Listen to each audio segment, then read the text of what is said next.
นี่ล่างอยู่บ่มือบ่ได้ล่างครับโอ้ยตายมันว่าบ่กล้ากินน้ำแล้วนี่เนาะโอ้ยตายยาดอกบ่แม่นเฮากินอยากแหล่เนาะถ้าหน้าเขาสร้างยาแนวนี่เฮาว่าแบบเฮ็ดแล้วเบ็ดจบเลยจังแนวเป็นจังซั่นเฮาว่าเพราะว่าขี้ปูนมันอยากถือยาแนวแล้วมันอยากเหลืองหั่นนะเวลาเสร็จออกมันก็สิติดเลยหั่นนะเฮาว่าเวลาแล้วเบ็ดเสร็จเลยจังแนวก็ได้เนาะโดยมันก็สะอาดเลยบัดนี้พี่น้องเอ้ยงามสีขาวนี่ก็งามพี่น้องเอ้ยมันยาวแต่บ่ได้เอาเนาะปั๊บชิปเพื่อนอยู่ซ่านกับปัดออกไอ้บี้งามพี่น้องเอ้ยไอ้ไฟฟ้าไหมใช้เห็ดไหมเอ๊บคักแล้วบัดนี้จำเพิ่นจิกกิ้งจิกเกือกบัดนี้พี่น้องเอ้ยเอาการเนี่ยการมาตาโอ้แน่นนะโอ้เอามือขอบนแห้งลูกเอามือกรอบขอบนแห้งโป่งไม่ได้มือใครเลยเจ็บมั้ยได้โยพี่น้องเลยเนาะ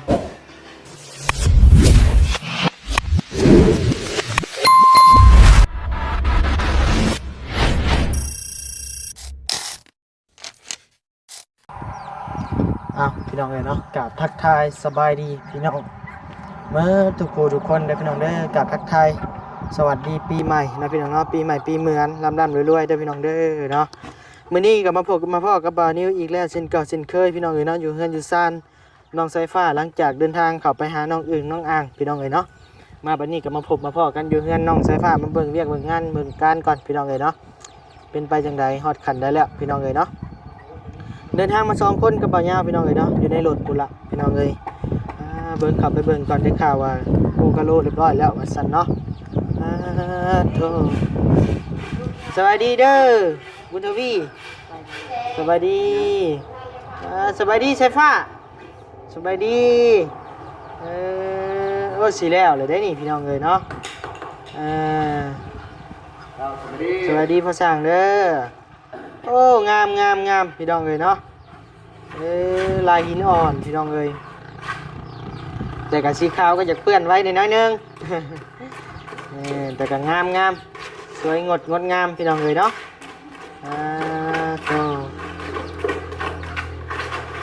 ใช้ฟ้าเขาเหยียบได้เลยโดยพากันกินข้าวกินน้ำแล้วบ่นี้วันนี้ขึ้นเบิ่งนี่ประมาณมื้อฮื้อนี่แล้วมันเฮือนเลยบ่นี้ขึ้นเบิ่งพี่น้องเอ้ยแล้วโดยตอนนั้น3ประมาณ3แกนเด้อบ่เอ้าบ่พอบ่เอ้าสร้างไร่ได้ดินะแล้วเดือนแกนเป็นปานนั้นว่าไร่ลือฮะไล่บ่พอดิแกมันบาดตัดเป็นซำนี่บัดเอาไปใส่การบ่ได้เด้โดยแม่นแล้วฮะเดี๋ยวมันมีกระไรว่าโดยเดี๋ยวจะ3-4แกนจะอยู่พี่น้องเอ้ยงามบุญทวีก็อยู่เฮือนอยู่ซ่านพี่น้องเอ้ยถอยไปหามถอยไปอย่าเพิ่งเหยียบคันแกะเฮ็ดใหม่น้องบุญทวีกะทั้งให้ล้มในเด้อกับลุงจะเด้อลุงจะแล่นให้แล้วแต่ว่าพังเบิ่งข่าวมื้อแรงเนาะว่าสิเป็นจังไดเพราะว่าอ้ายให้เพิ่นแล่นให้แม่นเรื่องในบุงในบ้านเรื่องการบวชการนั่นการนี่พี่น้องเอ้ยเนาะนอนขึ้นไปรอบแล้วแม่นแต่ว่าบ้านเฮานี่เฮาบวชบ่ยากได้พ่อช่างแม่นปัจจุบันก็บวชแล้วแล่นน้ำลังว่าบ่ได้แล่นเลยบ้านเฮาน่ะมีแต่นี่เด้อขั้นแรกนี่ไปถามยังครูในวัดเนาะขั้น2ไปบอกในบ้านบ่ได้เซ็นใบยังเลยเฮาน่ะปึ๊บปับเลยเพราะว่าเฮาเป็นลูกในบ้านหลานในเฮือนเด้มันบ่ยุ่งยากนะคือน้องบุญทวีนี่ก็จริงๆเพิ่นก็เป็นลูกในบ้านหลานในเฮือนคือกันแต่ว่ามันก็เฮาบ่ฮู้หลักการเพิ่นเป็นจังได๋ทางบ้านเพิ่นเนาะแต่ทางบ้านเฮานี่คือว่าบ่ได้ก็บ่ฮู้ก็แล้วแต่บ้านเพิ่นเดี๋ยวแล่นตามขั้นตอนนั่นแหละพี่น้องเอ้ยเนาะแม่นหาเอ้ย ยาแนวนี่ไอ้เบิ่งนี่โอ้ได้เลยแนวเลยได้นี่เนาะ ก็ต้องถามตัวหนักแนวมันจะอนามัยเสร็จกับข้าวปุ๊บ นี่เขาเรียกตัวนี้ทำไป โดยปูปุ้นบ่เอาสบายดีเด้อเป็นซุกคนงามสบายดีใช้ไปเบิ่งใช้ผ้าพันปืนก่อนว่าเห็ดหยังเด้กับผู้สาวเนาะไปมาหรือได้ผู้สาวมานำบัดนี้จูไพ่ซอยผู้สาวอีกได้พี่น้องเอ้ยสั่งเป็นคนผู้นี้พี่น้องเอ้ย หนาว แม่นบ่หนาวนั่งนำกันก่อนดีนะใช้อันสิไปอันหนึ่งเข่าบ่ไปจะไปเดี๋ยวบ่าวจะไปเบิ่งปะใส่ผ้ามาอันซอยผู้สาวเนี่ยไว้เห็ดได้ไรไปแนวใดอันนี้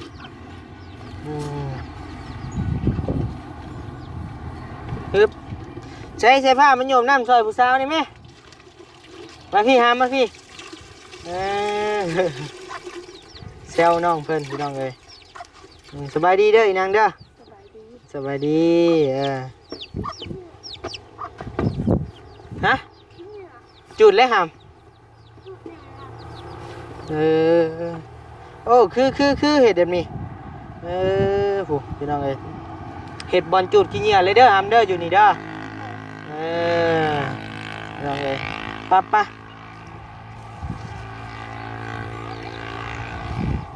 ใช้อันซื้ออะไรบอกเขานะน้องเลยใช้เข่าได้ใช่ ป้าไปจุดเนี่ย บ่บดพึ่งจุดมันยังน้อยอยู่ จุดเลย บ่เอาเข่าเต้าคือเก่า พวกเขามันเหลืออะไร อืม อันนี้เป็นในดอก พี่น้องเลยต่อมุนทวีมาพี่เฮ้ย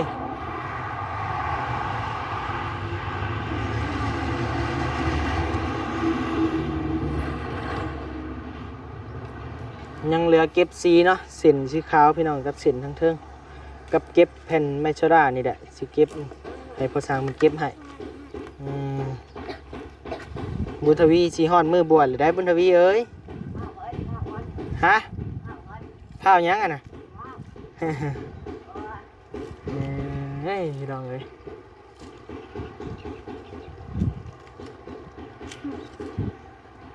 นอนกับผู้สาวเมื่อคืนนี่ฮะนอนห้องเจ้าเองผู้สาวนอนใช่จ้ะ นั่นของบุญทวี ผู้สาวนอนห้องบุญทวี เลย บุญทวีนอนใช่จ้ะ บุญทวีเพิ่นมันอยู่ในเมื่อคืน ฮะ บุญทวีเพิ่นมันอยู่ในเมื่อคืนนี่ ไอ้บ่ได้ยิน บุญทวีเพิ่นมันอยู่ในเมื่อคืนนี่น่ะ บุญทวีบ่อยู่ เลย เอาไปใช่จ้ะ ตอนจะมาวิทย์เฮาก็นอนรับเลย เจ้าคือบ่นอนเป็นหมู่ผู้สาวจ้ะ เฮานอนแต่พร้อมเจ้าตอนจะไปเฮาก็นอนรับเลยแล้วก็จน5 โมงแรง เจ้าคือบ่นอนเป็นหมู่ผู้สาวจ้ะ แล้วเฮาก็กินข้าวแล้วเฮาก็นอน เจ้าเดี๋ยวไปนอนแยกกับผู้สาวกันเราก็ย่านแล้วเนาะผู้สาวใหญ่ซ้ำ เอาเป็นเอื้อยซะจ้ะให้เรามาอยู่นำเด้อเพื่อนแล้วเด้อ เลย จะเห็นเราอยู่นำอยู่วะ เดี๋ยว อยู่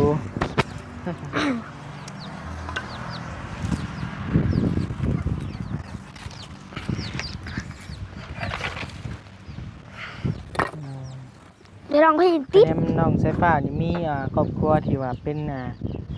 อบอุ่นแบบนี้ก็สิดีพี่น้องเลยเนาะ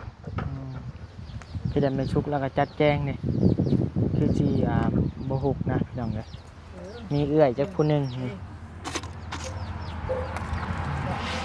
กระเด็นผู้หญิงอยู่เฮือนอยู่ซ่านเลยมันสิสะอาดพี่น้องเลยเนาะกระเด็นผู้ชายเลยก็คือพี่น้องเห็นแล้วสายฟ้าบุญทวีแล้วเป็นไปแบบนี้แล้วกระเด็นผู้หญิงอยู่เลยสิเป็นใจแบบนี้พี่น้องเลยเนาะเฮ็ดเวียกเฮ็ดงานทำความสะอาดดีพี่น้องเลยจะได้ผู้หญิงอันบางคนจะไปแนวใหม่ได้พี่น้องเลย เดี๋ยวเอาจุดเพิ่น ได้ปมาเบิ่งเราหนึ่งข่าวปะเห็ดนะดาว เขาชื่อๆ จับย่อมมาใส่หัวเลย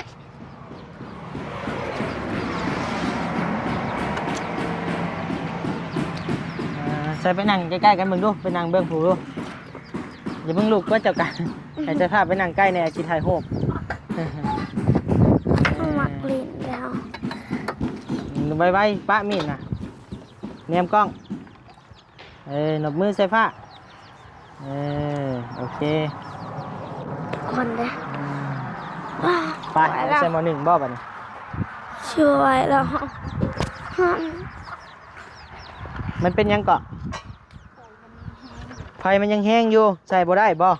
ยันใหม่หมอหนึ่งบ่ยันใหม่หดข้าวเทคนิคดีไว้พี่น้องเอ้ย ใส่ผ้านี่บ่ซนแห้งลูกแห้งใส่นะใส่ผ้ามันจะสุกไว ไฟมันยังลูกแห้งอยู่พี่น้องเนาะใส่ผ้านี่บ่เว้าหลายเรื่องแล้วเลยซุปใส่รถใส่ผ้าเนาะใหม่บ่ฮู้ พดพักเลยบ่หาม คนเหรอ พักจะคือตายไปเลยหามน่ะมันถึกแดดได้ฮะ เลยกูมีผมให้มัน มะม่วงก็ตายเลยไปจักมะม่วงฮะ ยังตื่นหมวก มะม่วงไงมาตายแล้วมะม่วง เขาใส่ชุ่มเขาใส่ชุ่มจุ๊บ หามน้ำเดี๋ยวบ่หาม ยังมีเหือบ เหม็นได้จากเจ้านะเหม็นได้ให้ว่ามันเหม็นแห้งเลยได้เอามาใส่รถนางมันมืดเลยโอ้เพิ่นยังจกเข่าอยู่มาพี่ครับเดี๋ยวล่างอยู่บ่มือบ่ได้ล่างครับโอ้ยตายมันว่าบ่กล้ากินน้ำแล้วนี่เนาะโอ้ยตายยาดอกบ่เป็นเฮากินพี่น้องเอ้ยแล้วบ่ล่างกันเล่าเลยกินเองกับสายฟ้านี่ เราล่างแล้วพี่น้องเอ้ยเราล่างเข่าเราจกล่างเข่าเมื่อกี้นี่เนาะก็ถือว่าล่างแหละเสาแหล่บ้านหน้าพี่น้องเอ้ยเนาะ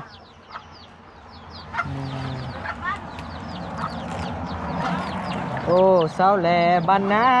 เจ้าแบบนั้น โมแมนเนาะบ้านนั่นบ้านยังเกาะดงบักยางโอ้เสาแหล่บ้านดงบักยางมาขอแต่งน้องสายฟ้าบ้านรักเมืองเป่าไปแล้วพี่น้องเลยบ้านเห็นได้จำบ่มีแนวว่าวเนาะ นะครับต้มไก่ใช่ป่ะคันไก่คำ ไก่ใช่น่ะ เด็กไก่ผู โอ เลย ้ยอีต้นมันกว่าน่ะโบต้มมันก็ยาไผต้มนี่ไอ้ให้ร่นนี่ ใส่ตูด บ่ให้ตูดได้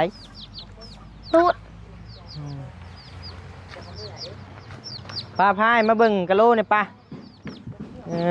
เบิ่งพี่น้องเอ้ยป้าใช้ใต้ไฟนี่กว่าให้เห็นงามๆเนี่ยมันมีไผ่ปักเสียบอยู่ทั้งพุด ปักเจียบอยู่นอกพู เราเอาไปทางนั่นเลยเนาะ ไม่ชิงโง่ง่าย บ่ใต้กระยาไอ้ห้ามไอ้ใต้แผ่นแล้วนี่บ่อันนี้บ่ยาแนว ๆนี่เอาตลอดเลยได้ พี่น้องเอ้ย ตัวสาวแข่งคักแล้ว แม่ก็ทำเสร็จมันจับตัวก่อน อยากแหล่เนาะ แต่เขา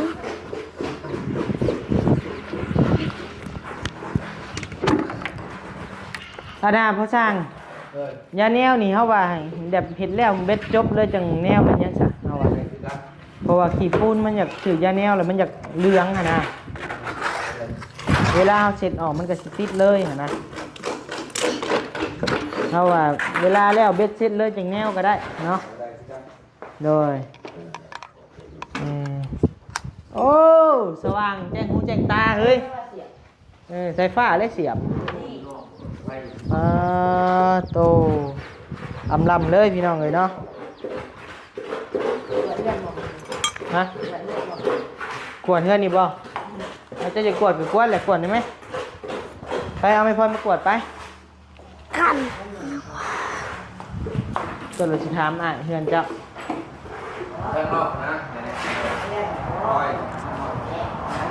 บ่าวพระไส้ฮะแต่เมื่อบ่ ด้วย ใช้ไม่พอมากวดเฮือนได้ไหม เอาบุโหนะ นะด้านนอกออกมาพุทธสุภาพต้อง ใส่ผ้าไปเอาก็ได้ใส่ผ้าไปเอาแหละ นี่เอามาเลย กันพ่อยซื้อใหม่ ลองมึงดูกอดก่อนเห็นใหม่เป็นอะไร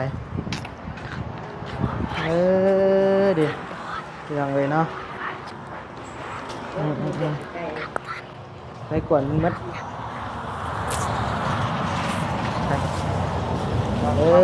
มันก็สะอาดเลยป่านนี้พี่น้องเลยงามสีขาวนี่ก็งามพี่น้องเลย มันยาว ทำความสะอาดเอาเนาะ ปั๊บชิป เพื่อนอยู่สั้นกับปัดออก ไอ้บี้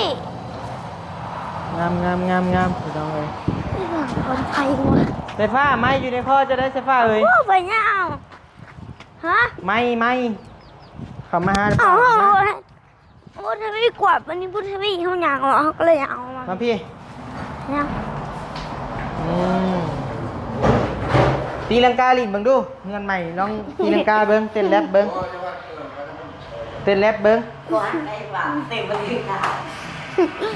เฮือลังใหม่ต้องลองเต้นแรปเบิ่งเนาะ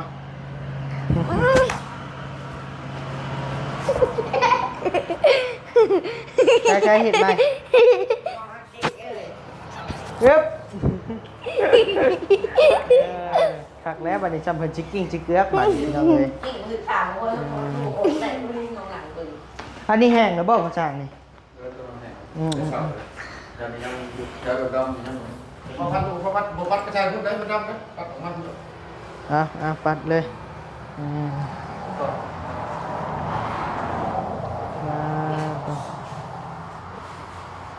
งา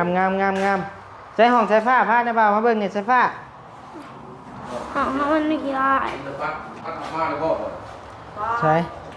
ใช่นี่คือติดแท้นี่ย่อขึ้นก่อนว่ามันยังไม่ได้ใช้ลิฟต์ย่อขึ้นยึดวันนึงยึดขึ้นโอ้ประตูเตื่อยเนาะมีเล็กชาร์จตอนนี้ไล่หน่อยนั่นแหละเขาจังว่าสมุดต้องใส่เล็กฉากน้ำนี่ใส่ในฉากประตูนี่มีอยู่บ่เลยมีอยู่บ่บ่เจ้าไอ้รีไปซื้อมาบ่โอ้นั่นแหละ พูดใหม่เพิ่งเนี่ยพูดแล้วก็เอาออกอนามัยเขาทาสีเขาจะหมดที่ใหม่แม่นเขาทาสีอันวงกบก้อนเขาจังติดแล้วก็เอาสากมาใช้พี่น้องเลยเนาะสากมันจะบ่เตื้อยเห็นนะปัดง่ายเนาะครับเนาะบัดใส่กะโลเนาะปัดออกมาแล้วข้างนอกข้างในโธ่นี่ตัวนี้คักพี่น้องเอ้ยแต่ว่ายาแนวก็ยังเงียบเปื้อนอยู่นะพี่น้องเนาะ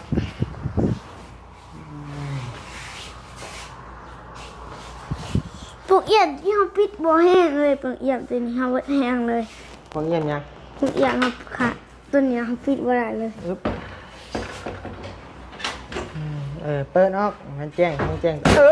โอ้ยป๊อกเกือบมือบนนิ้วจับเม่นกี้นี่จับไม่ได้มีแหละลมผัดแห้งลมแห้งกัดพ่อยปะออกนอกปะงามแต่เก็บงานอีกเล็กน้อยพี่น้องเอ้ยกล้วยมันบอกคือกันบอกคือกันกับงามอยู่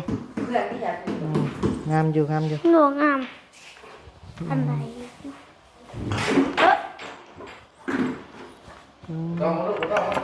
บ้านมันกะโลจะ10 บาทนะครับ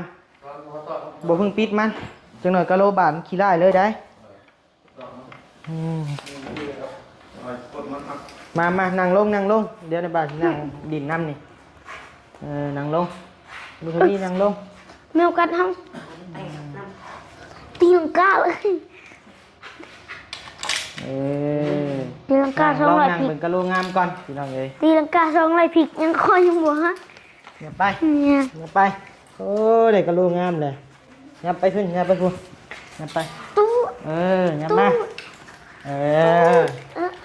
เห็นว่ากะโลงามก็อย่าตู้หลายกว่าเนาะพี่น้องเอ้ยเมื่อแล้วบ่จะแนวครับยังบ่ได้เลย3บ่เลย3 ทงแป้งสิเบิ่งมันสิแซ่บหรือมันสินัวแล้วใส่ปึ๊บรีดออกเอาฟองน้ำมาถูออกเอาเสือก็ได้ถูกินเบิ่งลูก แก่นใต้เนาะ จักว่าวช่างกันจ่องไอ้น้อง อันเสียงน่ะมันแนวนะ กินค่ะกินอันนี้รู้สึกยา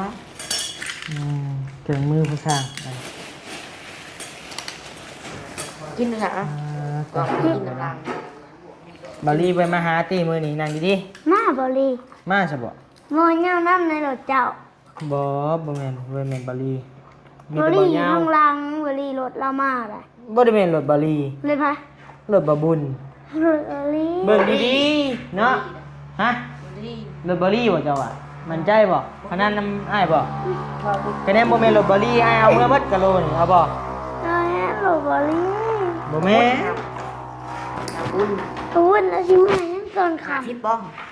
บ่มีเงิน บ่นะไอ้พนันเอากะโลเมื่อนี่อาเสียเมื่อตีนของอ้าย บ่มีเงิน นี่กะโลนี่มันเหลือนี่อาเสียเมื่อหมดเลยอ้ายว่าบ่บุญ เอาเบาเบาบุญแบบเบาบุญสารวัตร อ่า เงินบ่ เบาบุญสารวัตร อ้ายว่าบ่บุญบรรปลายว่ะอืม แล้วบ่ว่ามันปลาเฮา เอาเบา เออ แล้วบ่ว่ามันปลาเฮา เฮาจีรถ นี่ ได้ เด้อทำเด้อไอ้อันดำเนินให้แล้วเรื่องจะบวชกันหยังก็ได้เนาะแต่รอฟังข่าวเบิ่งว่าสิได้บวชบ่หรือบ่ได้บวชเนาะเดี๋ยว วัน รอ นี้มัน หา เลย เบิ่ เหยีย ง บขี้ไก่ ไปบ่แม่น อันนี้จะขี่ไก่ไปมันเองมันจับ อืม ที่เจอดิ จับอะไรที่ย้อยวันนี้ขี่ไก่มือจะตื่นจะบอกวันนี้มือจะตื่นจะบอกจับ โดย มือจะตื่นจะบอกคือว่าหลังมือแบบนี้ อืมเอาอาการยัง กันมาตา โอ้แน่นหนา โอ้ย โอ้ เอามือขอบนแห้งดู อืม เอามือกรอกขอบนแห้งโป่งไปที่มือใครเลย อืม เจ็บมือ ได้โยพี่น้องเลยเนาะ นี่นี่คือคุณ งามพี่น้องเลย โอ้ยอย่าโฉนะอย่าโฉนะอย่าโฉ เอาโอเคเด้อเดี๋ยวอาจสิมื้อป้าได้บัดนี้มาเยี่ยมมายามซื่อ มา ๆกิน ไว้ มีแนวกินอยู่บ่มื้อแรง มีอยู่ ฮะ ต้มไข่ ต้มไก่ ต้มไก่ ต้มไข่ ใส่ไก่ว่าสิเอาให้อ้ายน่ะ2ตัวน่ะ ขามันเลย ไผขาฮะ ขาได้เรื่องมันอะไร ไผขา ตัวช้าง อ้าวคือไปขาไก่เฮาน่ะพ่อสร้าง เจ้าขาไก่เตี้ยเฮาบ่ไผขามันเดี๋ยวนี้เอาไปปอกแสดงว่าเอาแท้เท่านี่เอาเลยไม้ตาไว้อยู่เสียงมื้อเรียกขอบคุณ ไก่ ดี ขยาวคือสวรรค์เลย สั่งว่าเอาแท้ คือสวรรค์ขัน ขั้นที่ ให้ หนึ่ง บ่ตัวเตี้ยตัวใหญ่ให้ สว บ่ รรค์ไก่เอาเด้อไก่เป็นทะเล นี่ตัวเดียว เนี่ยตัวไก่ประสาทเอาบ่ อืมให้บ่ นี่ตัวเดียว บัตรตัวไอ้จ้องไว้เหรอไปขายไปขา ดีขากินเหมือนมันตัวหนึ่ง ไผขาผู้นี้บ่เอ้อ ผู้สาวเชิญโคเจ็ดอาจารย์รับเลยแล้วผู้สาวแล้วก็ไปลกคนมา เรียบร้อยบาท คือนอนรับเลย ไก่อ้ายเจ้าคือขาไก่อ้าย นี่ขาเอง ผู้สาว เฮ้ย ผู้สาวเราจับมา มือนะไอ้ปาดคอมันชุ่มหมดทำได้เอง ไอ้มันแก่บ่ครับ นี่เอาตัวนี้ไปโอบกินนี่ โอ้ยเอาไม่ฝาก อีบอกเด้อ ให้มันนี่เอามือเรียกแล้ว เอาไปให้น้องดำเลี้ยงซะนี่ มันคือบ่ห่างจากมันนี่มันนี่ มันใจดีล่ะ มันจะดีจะร้องมันก็เริ่มแล้วเราเริ่มเริ่มแล้ว เรา ทาง จั บบ รี่บ่ได้มาเด้อทำเดิมมื้อนี้เด้อ วันนี้แล้ว ทางแม่เราบ่สบายเด้อเป็นบ่คล่องเราก็ยาคุณแหละเราถามไปไทยพาแม่เราไปปัวกับบ่เตียงมีแต่เจ้าผักให้กำลังใจบรี่กันดูสู้ๆเด้อบรี่ว่านี่ บนทวีพูดเด้อ เจ้าหั่นเว้านะ บนทวี เจ้าบ่แพงแล้วบ่ เขาบอกว่าเป็น มาว่าจะพาเอาสู้ๆเด้อ2นิ้วขึ้น เด็ด บ่ ไหม เป็น ไปนบมือขึ้น บ่เป็น นุกมือ บ่เป็น มะกอกอยากได้บ่มะกอกหล่นใส่หัว มากอกดิบได้ มะกอกดิบเอาบ่ เลี้ยงนัว เอาบ่ เอาบ่บล็อกลงนี่ให้เรียบร้อยเลยเห็น ไป มันเป็น เอาโอเคพี่น้องเอ้ยเนาะอยู่ดีมีแห้งเด้อความเจ็บบ่ให้ได้ความไข้บ่ให้มีปรารถนาสิ่งใดขอให้ได้สิ่งนั้นสมความมุ่งมั่นปรารถนาอย่าเจ็บอย่าจนร่ำรวยๆพี่น้องเอ้ยเนาะพบกันใหม่ในคลิปหน้าเด้อพี่น้องเด้อเนาะโดยสบายดี ดี อืม เอาไม้นี่ เนี่ยปุ้ยเนี่ยปุ้ย เอาไปมี ไปพี่น้องเอ้ยเนาะไปพี่น้องเอ้ยเนาะโดยสบายดีเด้อบ่ยาวเด้อโดยอ่ะอยู่ดีมีแห้งพี่น้องเอ้ยเนาะพบกันใหม่คลิปหน้า